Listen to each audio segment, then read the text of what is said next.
شروع اللہ کا نام لے کر جو بڑا مہربان نہایت رحم والا ہے۔ حامیم۔ اس کتاب کو اتارا جانا اللہ کی طرف سے ہے جو غالب ہے، دانا ہے۔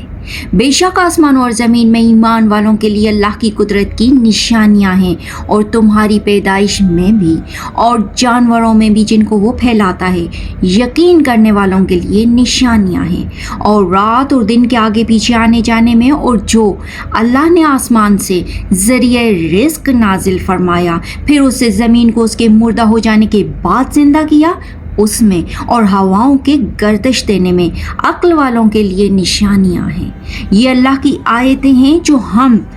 تم کو سچائی کے ساتھ پڑھ کر سناتے ہیں، تو یہ اللہ اور اس کی آیتوں کے بعد کس بات پر ایمان لائیں گے؟ ہر جھوٹے گنہگار پر افسوس ہے کہ اللہ کی آیتیں اس کو پڑھ کر سنائی جاتی ہیں تو ان کو سن تو لیتا ہے مگر پھر غرور سے ضد کرتا ہے گویا اس کو سنا ہی نہیں۔ سو ایسے شخص کو درد دینے والے عذاب کی خوشخبری سنا دو، اور جب ہماری کچھ آیتیں اسے معلوم ہوتی ہیں تو ان کی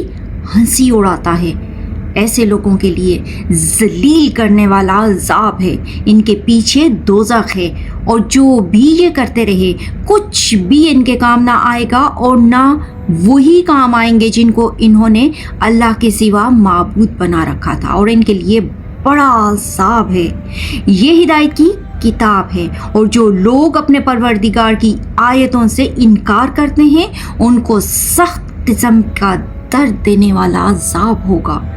اللہ ہی تو ہے جس نے سمندر کو تمہارے قابو میں کر دیا تاکہ اس کے حکم سے ان میں کشتیاں چلیں، اور تاکہ تم اس کے فضل سے معاش تلاش کرو، اور تاکہ شکر کرو، اور جو کچھ آسمانوں میں ہو اور جو کچھ زمین میں ہے سب کو اسی نے اپنے حکم سے تمہارے کام میں لگا دیا۔ جو لوگ غور کرتے ہیں ان کے لیے اس میں قدرت کی نشانیاں ہیں۔ مومنوں سے کہہ دو کہ جو لوگ اللہ کے ان دنوں کی جو اعمال کے بدلے کے لیے مقرر ہیں توقع نہیں رکھتے ان سے درگزر کریں تاکہ اللہ ان لوگوں کو ان کے اعمال کا بدلہ دے۔ جو کوئی عمل نیک کرے گا تو اپنے لیے، اور جو برے کام کرے گا تو ان کا ضرر بھی اسی کو ہوگا۔ پھر تم اپنے پروردگار کی طرف لوٹ کر جاؤ گے، اور ہم نے بنی اسرائیل کو کتاب ہدایت اور حکومت اور نبوت بخشی اور پاکیزہ چیزیں عطا فرمائیں، اور اہل عالم پر ان کو فضیلت دی اور ان کو دین کے بارے میں دلیلیں عطا کیں، تو انہوں نے جو اختلاف کیا تو علم آ چکنے کے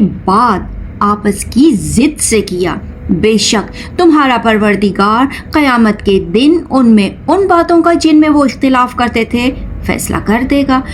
پھر ہم نے تم کو دین کے کھلے راستے پر قائم کر دیا، تو اسی راستے پر چلو، اور نادانوں کی خواہشوں کے پیچھے نہ چلنا، یہ اللہ کے سامنے تمہارے کسی کام نہیں آئیں گے، اور ظالم لوگ آپس میں ایک دوسرے کے دوست ہیں، اور اللہ